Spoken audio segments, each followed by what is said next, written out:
Welcome to Talking Heads on USA Global TV, starring the one and only wonderful Dr. Jacalyn.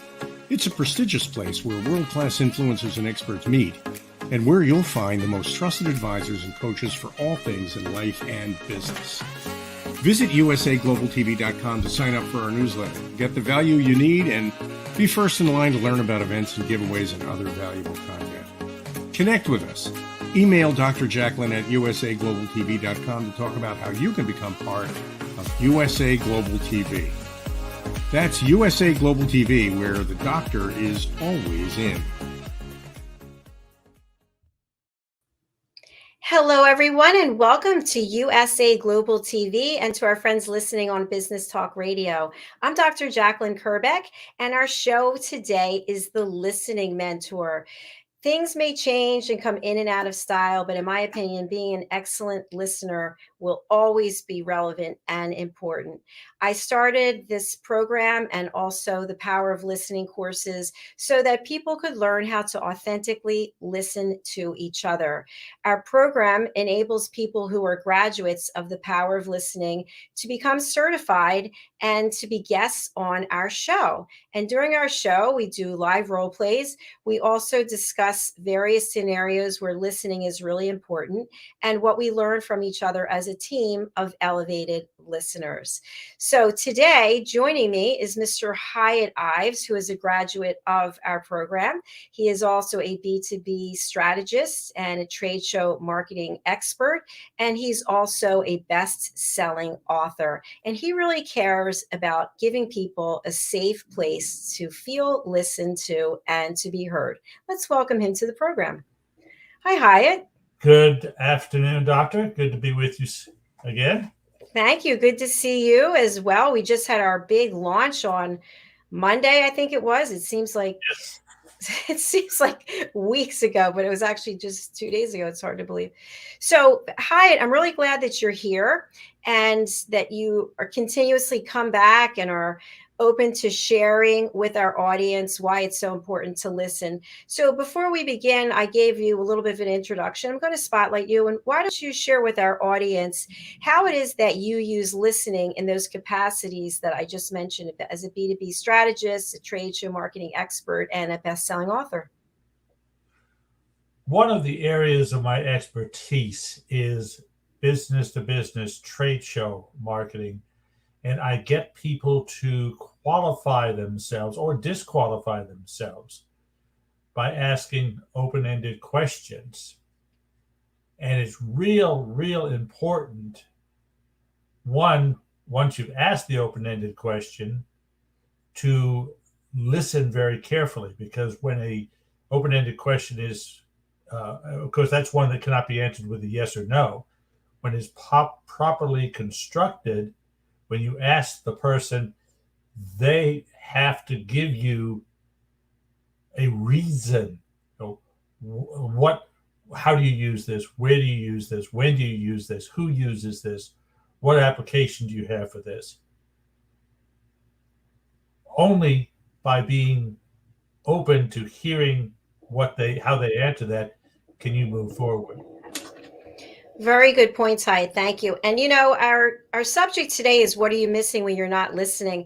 And I know that in the business world, because I've had this experience myself as a salesperson, we would have our list of questions, open-ended questions. And, on the list, maybe if you have an hour meeting, maybe you have 10, 12 questions. And there was a lot of pressure to get through all the questions. We can't go back to the office without these answers. We must have the answers. But what happens is, in that pressure to get the information, we actually stop paying attention to what the other party is sharing. And while they're sharing, they may be giving us a lot of vital information that's going to take us down a different path than the one that we want to go down. What are your thoughts on that? Oh, absolutely. When you ask the right open-ended question, who's responsible for this in your company, as an example? Where you think you're at a trade show and it's the left-handed widget people, and you just assume everybody's a left-handed widget person. Well, they may not be a left-handed widget person. But when you ask them, how do you use this in your operation? Well, I don't personally use it, but Harry Smith uses it. So you have to be open for them to answer correctly, answer your question, but answer it in a way that you're not expecting them to, and then be able to pivot and follow that path. Is Harry with you today at this event? Oh, yeah, he is. Could you possibly, when could you bring him over and introduce me to him?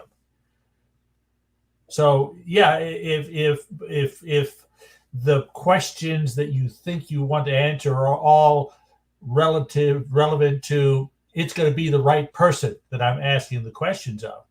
Well, you may think he's the right person, but when he or she identifies him or herself as not the right person, however, they are equivalent to or maybe even above and can give you a whole lot more information about the inner workings of the operation. You have to be open to hearing that and then following that route, which is going to be far more beneficial than your checklist of questions that you already know are irrelevant to the person you're asking them.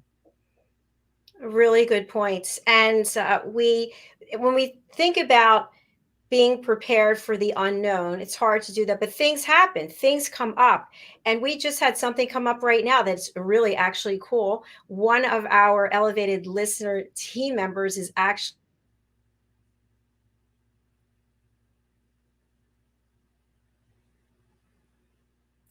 You've frozen on me. I don't know if it's me or you, but you have frozen.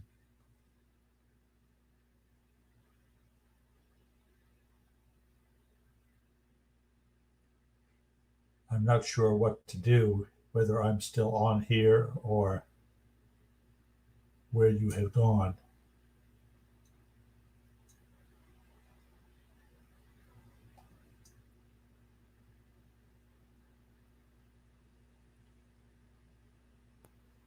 Okay, Donna, it appears that Donna Floyd Blaine is going to be joining us. And there we go. It looks like we are perhaps getting back to normal here, just as we were covering the fact that sometimes things happen and now they hit unhappened. Guess what? I got a message from StreamYard. It just popped up and said they're sorry. So there you go. Thanks for holding the fort down. Diane, welcome to the program. Nice to see you. Thanks. It's been a while. It sure has. Diane and I just did 2 shows together right before this. So. I love how you both have matching backgrounds as well. So very nice. Diane, what we're talking about today is what we're missing when we're not listening. And this happens a lot, whether it's at home in a family situation or a business situation. We get so caught up in whatever it is that we're not paying attention, and we could be missing something really vital. Like, for example, in a family situation, we're preoccupied with whatever it is we're doing. I know I'm on this computer 24/7. And when I'm not, I've got the phone next to me. I've got the iPad next to me. But I miss out on some things because I'm not listening. I'm not fully present. So I have to actually schedule time to be fully present with my mother and make sure that I give her that space. So what are your thoughts about that, Diane? And then we'll go to Hiett. I think you said it eloquently. We get, at least for me personally, get so caught up in what we need to do. And I know that sometimes a family member like, Mom, you just really need to focus and listen to me. And I'm like, oh yeah, that's right. It's not all about me. How do you feel when someone brings that to your attention? Sometimes I'm like embarrassed, and sometimes I'm like, I'm so sorry, but you just need to give me some space and let me finish this one thought, and then I can be all yours. So setting boundaries. Yeah, that's good. Hiett, what would you like to add? Well, I'm listening to an audio series right now, and they were talking. One of the areas was talking about how good politicians make you feel like you are the only person they're talking to. Apparently John Kennedy was one of those that could do that. and there are other people that we know who have mastered the ability to focus on the individual that they're talking to and blot out the rest of the stuff that's going on, all the background noise, and pay attention to that person for the time frame in which they are interfacing with them. Absolutely. Yes, definitely good Fabulous. points. It is a practice skill, I believe. I know even before I'm going to broadcast, there are other things going on that I have to deal with, right? And sometimes I'll say to myself, you have 6 minutes to get it together. And then I have to step into my role here, and then everything else has to wait, right? And so I'm fully present. And that's also why I don't use a script. Because if I use a script, then I'm so focused on, well, wait a minute, where are we? Question 1, 2, and I'm not listening to what the other person said. So whether you use a script in sales or you use a script in any career, I think acting is different, right? Because you have to use a script. Diane, as a performer, what are some other areas where you really have to follow a script? Well, as a performer, you have to be very, very good listener, because first of all, you're stepping on stage in another soul that you've created in order to be a good storyteller for that a particular role. But you have to be so in tune to what your fellow actor is engaged with you, that if you miss the cue line that they've given you, you could be in deep trouble. And so sometimes I think I'm better at improv because I really had to learn how to appreciate the cue lines and the back and forth. And on stage, it's not only just the listening and the cue lines, but when we take on another soul to be truthful in the delivery of the performance, we also have to understand the motions and the language within our own body that the person is giving you. Does that make sense? The body language. Absolutely. Yes. Yeah. Hi, do you want to say something? Yeah, sort of ancillary to that, when I record presentations that I'm going to make, especially short ones, 1, 2, 3 minute ones, I used to say, well, by the third time, I'll get it right. Well, now I say I'm only recording this once, and it's amazing how much better you are at focusing on what you're going to say and how you're going to say it when you make the commitment. This is a one-shot deal, and so it's sort of, as Diane was saying, listening to the other players so you don't miss a cue. Well, it's listening to yourself so that you stay on target. I love that. Yeah, that's great. Something else I want to share. I recently taught a course, and I have an agenda of what I want to get through, and I found myself not actually listening as much as I wanted to be, because I was focused on the agenda, thinking that people sign up for the course and I have to get this, and this, and this in there. And I said to myself, you know what, enough of the agenda. I'm just going to be present listening, because people are having a really good interaction and they're getting something out of it. Otherwise they wouldn't continue on with it, right? They were really learning from each other. So I think it's, even in a course, there's an agenda, but there's still a way to communicate without having to stick to that agenda necessarily, if that makes sense. Mm-hmm. Absolutely. Well, as Diane was saying earlier, improv, when they should have said X, but they said Y, well, just go back and say, Z that you were supposed to reply to X to, or do you play with it and work it back into the script? That's exactly right.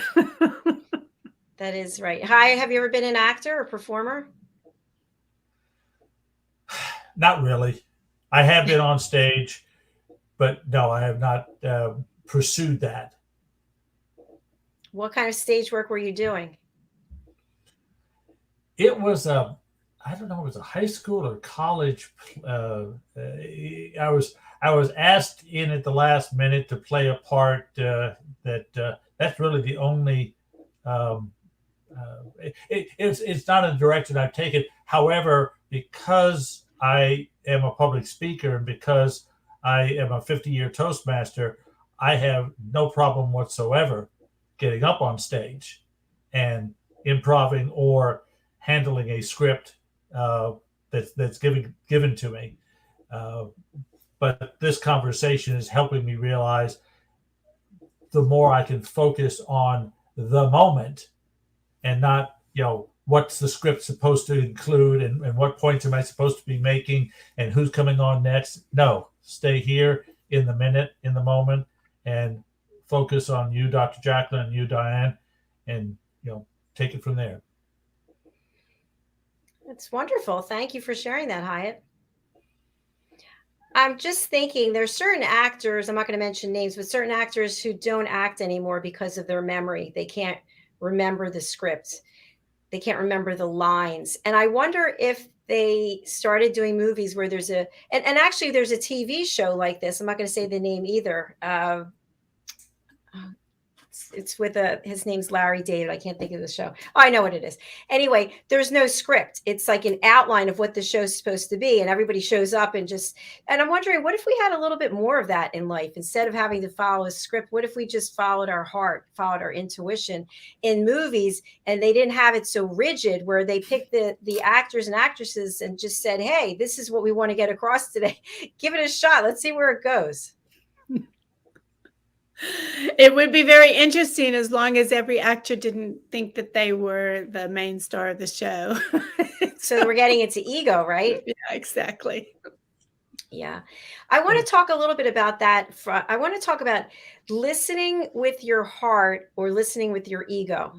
Do you think there is such a thing? Hiett? Yes. And would you like to? And when you listen with your ego, it's all right. What am I going to say next, and how am I going to further?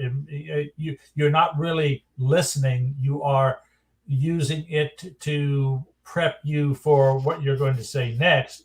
When you listen from your heart, you listen truly to what they're saying and look to interpret their heartfelt feelings. Try to feel their heartfelt feelings so that you can respond in kind, rather than as yourself might otherwise do. Good point. I have a question for both of you.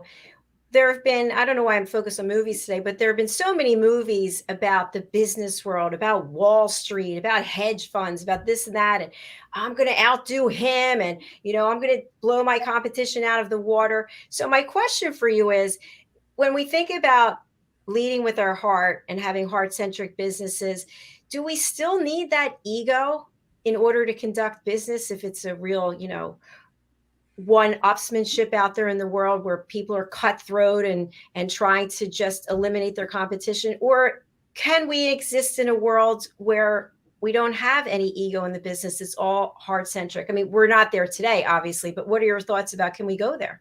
Diane, I'll start with you. I think you have to have a combination of both. If you're the person that's behind the business and developing it, you have to have a business sense in order to stay alive and put food on the table.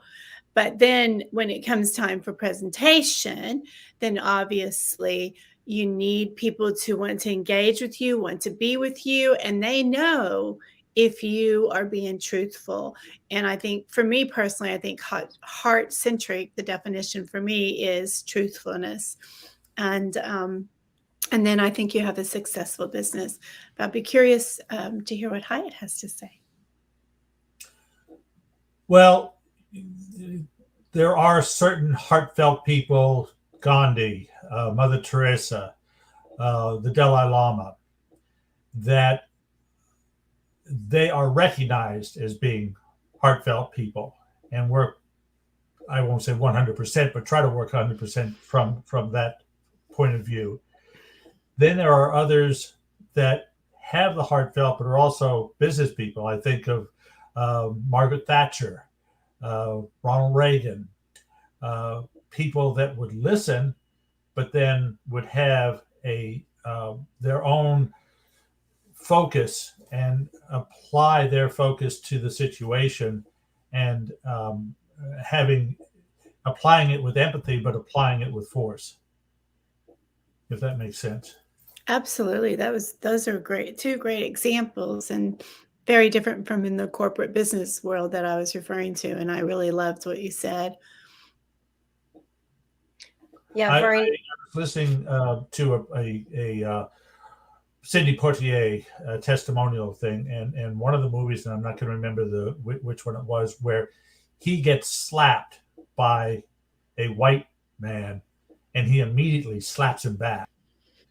And he actually wrote it into the contract that if the scene is he slaps me, I am going to slap him back.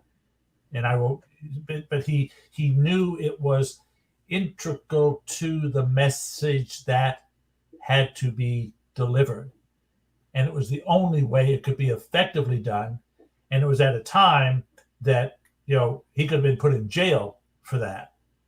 So he had the focus of determination to get his message across, but he also had the realization of reality. Yes, good points from both of you. From my perspective, I know running my businesses, I have a lot of masculine energy because I have so many things to get done. Legal things, like, you run a business, there are legal things that you have to have done. And then there's dealing with people. And dealing with the people, I try to use my feminine energy, but I still have to get it done. And I walk a fine line there because my tendency is to be very direct, and I think you both know that about me. But then there's another side of me that wants to be nice and soft and sweet, but yet I still have to get it done. So I think it's ego/heart, but also goals that have to be achieved because the law requires it, or the time requires it, or the business requires it. Mm-hmm. Absolutely. And I believe that in every job, whether you're teaching or running a business, that ego can get in the way. And when you walk into a classroom as a student, if the teacher is all about, I'm teaching history and these are the dates, and I just want you, and it's just constant giving you information, and you raise your hand for a question. There's no time for questions right now. That teacher's just so focused on what the message they want to say, and they want to hear themselves.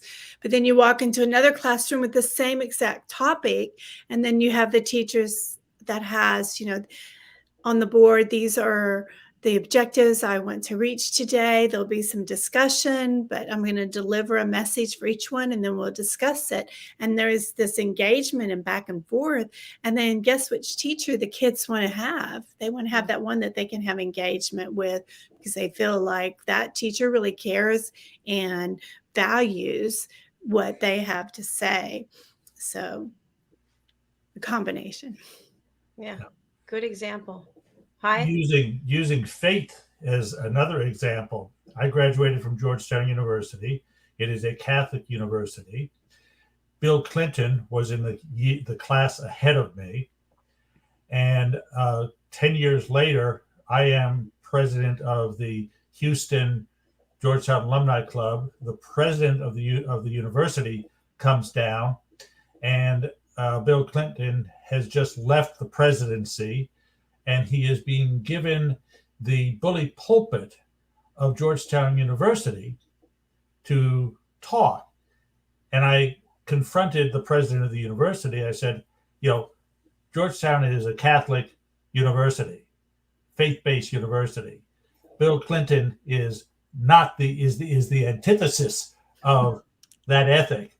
How is it that you're giving the bully pulpit and the imprimatur of Georgetown University to him?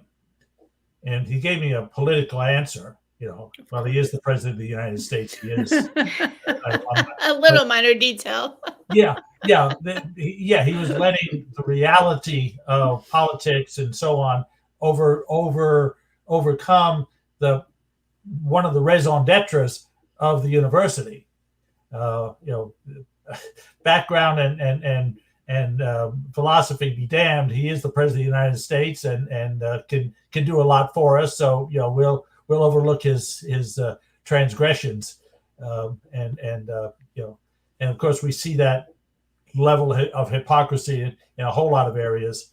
But that's another area of what is our focus and how do we exemplify it.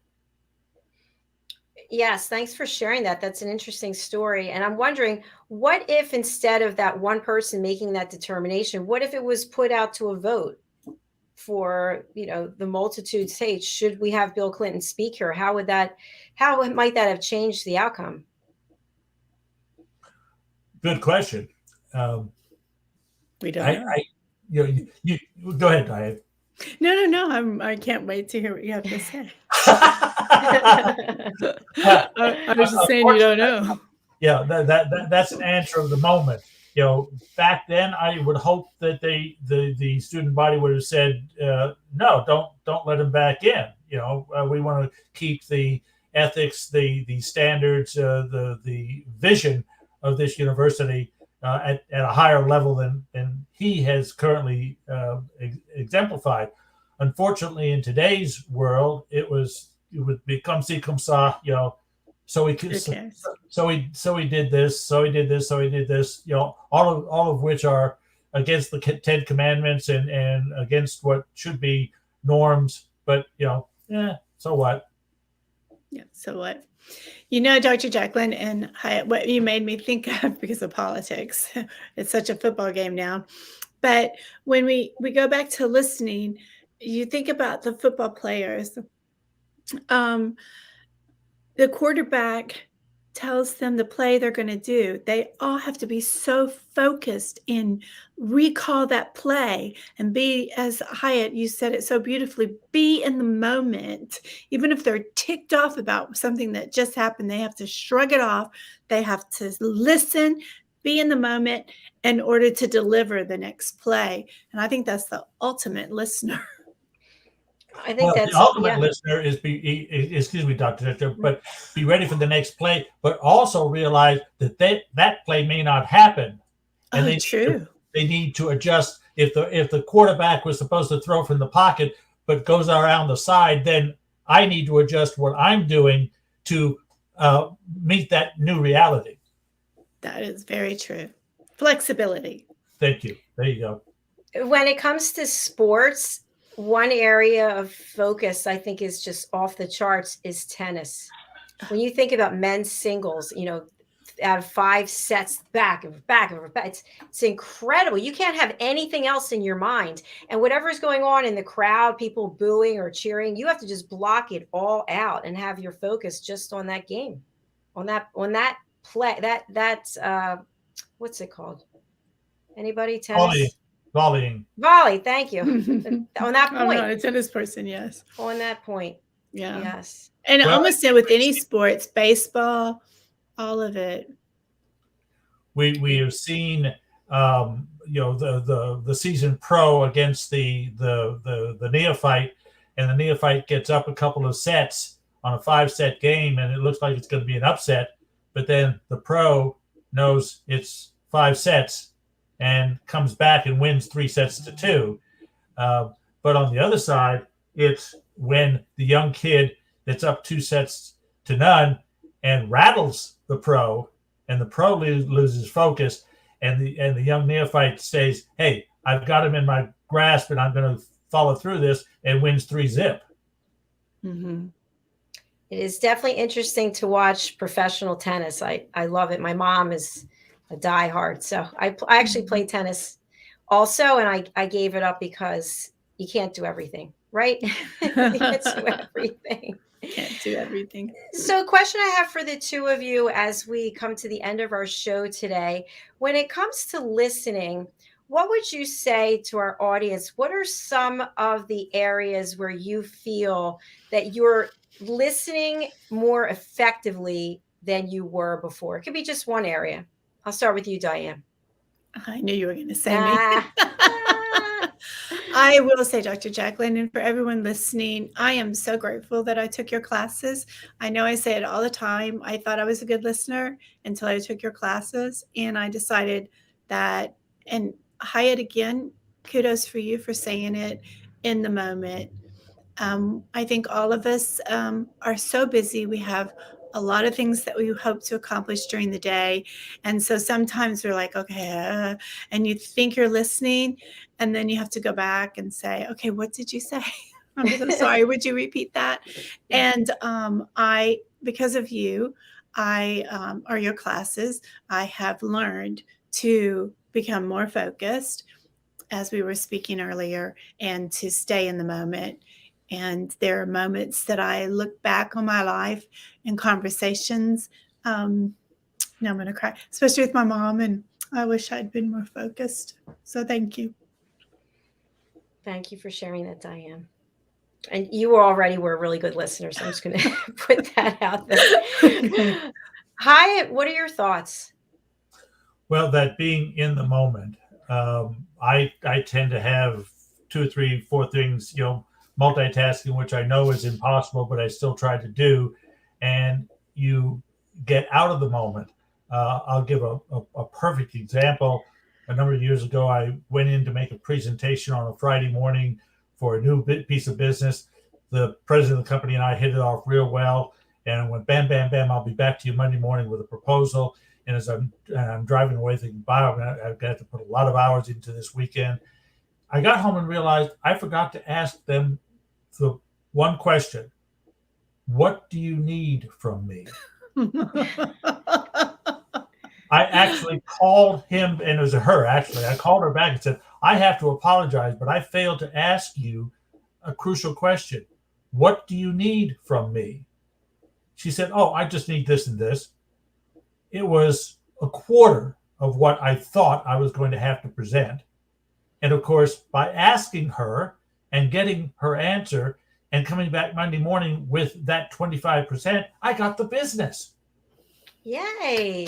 So be in the moment. And if perchance you're not in the moment and realize it's subsequent, suck it up, call and say, guess what?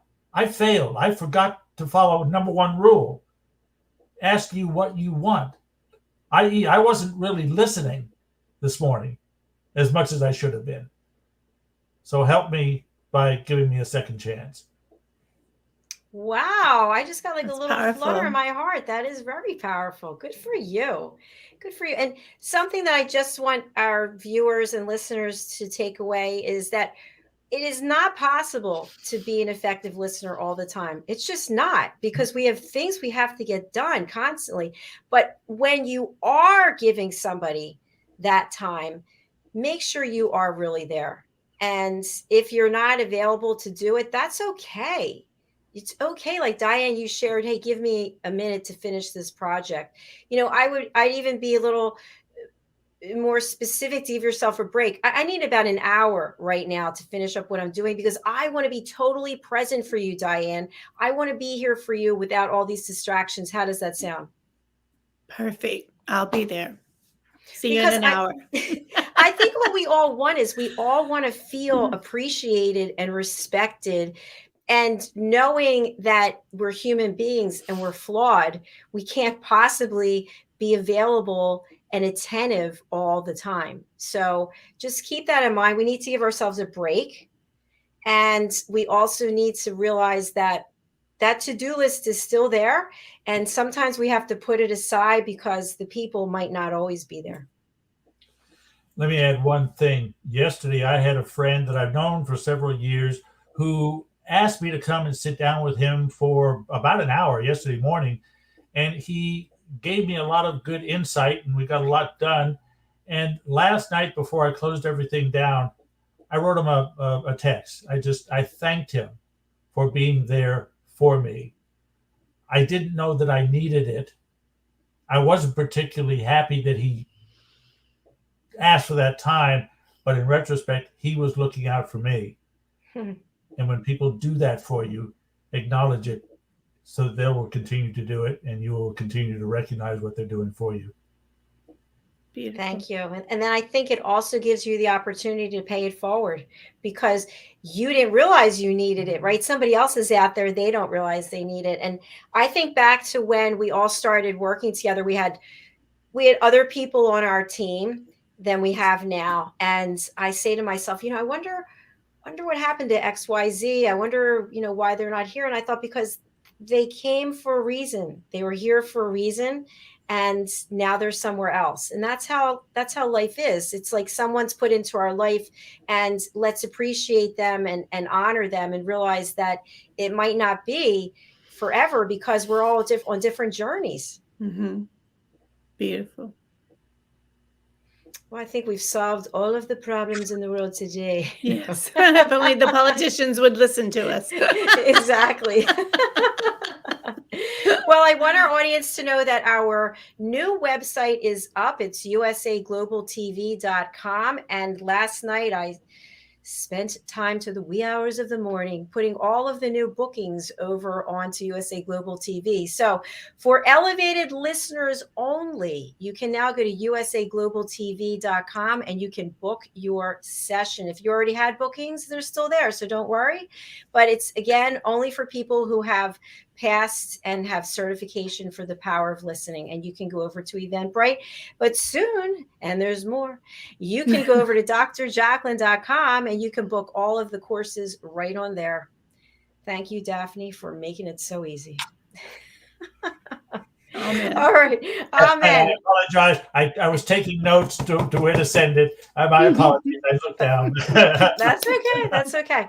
All right. I'm going to spotlight each of you. And again, if you can give your contact information and who should reach out to you for what purpose, Mr. Hiett Ives. Hiett at hiettives.com. People who want their written material in second person, present tense, call to action format, and those that are doing business to business trade events and want to get them having guaranteed qualified leads. You can call me there at 832-372-6900. That's my cell phone. And Hiett at hiettives.com, HIETTIVES, Hiett at hiettives.com. Thank you very much, Hiett. And lovely Diane. Hello, everyone. Yes, you can reach me on my website, diannfloydboehm.com, diannfloydboehm.com. Sign up for my newsletter.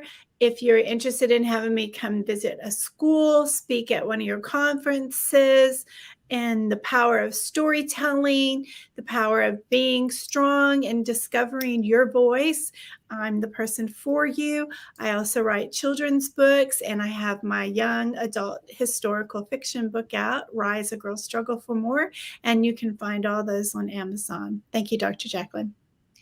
Thank you. And I must say, you both look great in front of that blue background with that flag. It seriously looks phenomenal. So thank you. All right. You can, as I mentioned, you guys will be coming back on a regular basis. If anybody wants to join our team, go over to Eventbrite, The Power of Listening, and book your course. And that's all I have for you today. We'll be right back with the Business Talk Show and Mr. Al Sini. So please, wherever you're watching, do stay there. And we'll be coming right back very soon. Okay. Thank you so much. We'll see you all later. Bye. Bye.